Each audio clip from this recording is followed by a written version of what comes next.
சிங்கப்பூரில் இருக்கிற நம்ம சப்ஸ்கிரைபர் தன்னோட Volkswagen டைகன் காரில் ஃப்ரண்ட் டயர் தேயறதாகவும் ஸ்டேரிங் கிராஸாக இருக்கிறதாகவும் அதை சரி பண்ணுறதுக்காக தன்னோட அப்பா மூலமாக காரை கடைக்கு அனுப்பி விட்டாரு. நான் வழக்கம் போல் சென்சார் டார்கெட்டை எல்லா வீலுக்கும் மாட்டி முடிச்சுட்டு வேலையை ஆரம்பித்தேன். ஃபர்ஸ்ட் ரன் அவுட் ப்ராசஸ் வந்ததும் காரை ஃப்ரண்ட்டில் தள்ளி நிப்பாட்டிட்டு கேசர் ப்ராசஸ்க்காக பிரேக் லாக் ஹேண்ட் பிரேக் எல்லாம் போட்டுட்டு காரை ஸ்டார்ட் பண்ணிட்டு பிளேட் லாக்கையும் எடுத்து விட்டு ஸ்டேரிங்கை லெஃப்ட் ரைட்டுன்னு திருப்பி கடைசியாக நேராக வைக்கிறப்ப ரீடிங் வந்துச்சு. அதில் கேம்பர் ரீடிங் லெஃப்ட்டை விட ரைட் சைடு உள்ளே இருந்துச்சு. இதனால தான் டயர் தேயறதுக்கு முக்கிய காரணம். இங்கே பார்க்குற சாக்கப் சார் கனெக்ட் ஆகிருக்கிற நக்கிள் செட்டு பெண்ட் ஆயிருக்கலாம், அதனால ரீடிங் சேஞ்ச் ஆயிருக்கும். இதை மாத்தினாலோ அல்லது பெண்ட் எடுத்தாலோ ப்ராப்ளம் சால்வ் ஆயிருங்கிறத கஸ்டமருக்கு வாட்ஸ்அப்ல சொன்னேன். அப்படி இல்லைன்னா ரியர்ல ரீடிங் பெர்ஃபெக்டா இருக்கிறதால சரியா ஒவ்வொரு 10,000 கிலோமீட்டருக்குள்ள டயர் ரொட்டேஷன் பண்ணா இந்த பிரச்சனையை மேனேஜ் பண்ணிடலாம்னு சொன்னேன்.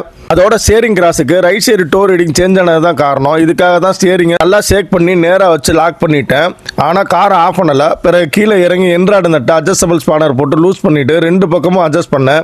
ரீடிங் சரியா வந்ததும் அதையும் டைட் வச்சு வேலையை முடிச்சேன்.